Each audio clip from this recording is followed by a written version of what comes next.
one important aspect is people are eating much more than what they should eat. Between one meal and the next meal, there must be an 8-hour space.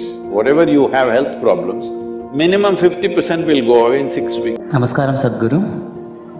Fasting on auspicious days has existed in India since time immemorial, but many Indians believe that it's unscientific and illogical.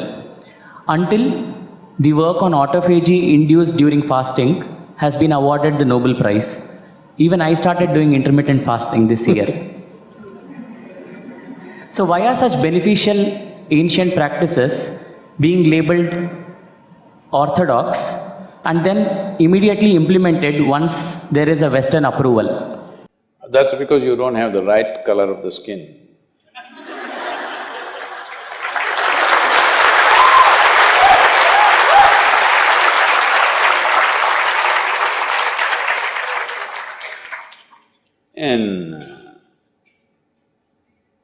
I've been talking about this for 40 years, all right?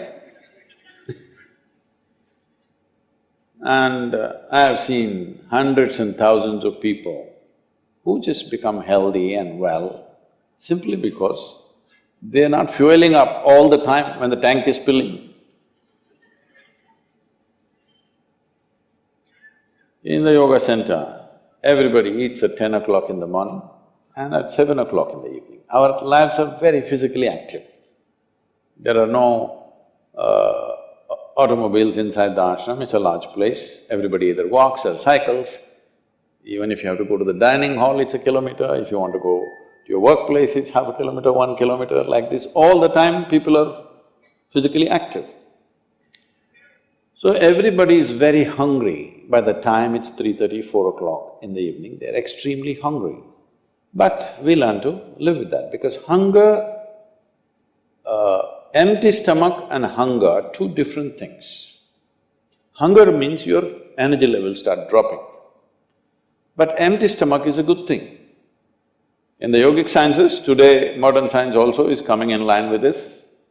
But what we know by our experience, you will spend $1 billion to come there. Because research is all about how many $1 million, that's how it is. Your body and your brain works at its best only when your stomach is empty. So we always make sure we eat in such a way, how much ever we eat, our stomach must be always empty within 2 to 2.5 hours' time maximum. So we go to bed hungry always. People think they cannot sleep. They can sleep. On an average, for 25 years on an average, I slept only 2.5 to 3 hours. These days I'm getting little lazy and sleeping anywhere between 3.5 to 4.5 hours in spite of the level of travel that I have. When I say level of travel, if I say my level of travel in the next few days, you will fall off your chair. Yes? Should I tell you? No, not necessarily. Because in the next 10 days, I'm in 5 different countries doing I don't know how many events, all kinds of events. So, you're able to keep this up simply because you don't overeat. It's very, very important. Everybody eats 2 meals. I generally eat only 1 meal, 4:35 in the evening, because I don't like to sit in front of the plate and worry about how much to eat. I like to eat well. So, 4:35 in the evening, if I eat a meal, it's only next day. Is this enough? Am I looking okay? Hello? I'm not looking like your patient, isn't it? I'm not going to come to you because any correction and purification that needs to happen in the body, your stomach needs to be empty, it's very, very important. Otherwise, the purification on the cellular level will not happen. You pile up things and then you have all kinds of problems. The first thing is inertia in the body. Inertia means there are many levels of inertia. If you don't notice all that, the amount of sleep that you have is inertia. All of you have come here to live or… Hello? To live, right? Not here, I'm saying into this life. You want to live or… The intention of life is to live, isn't it? But because you talked about American doctors, this is all being picked up here also.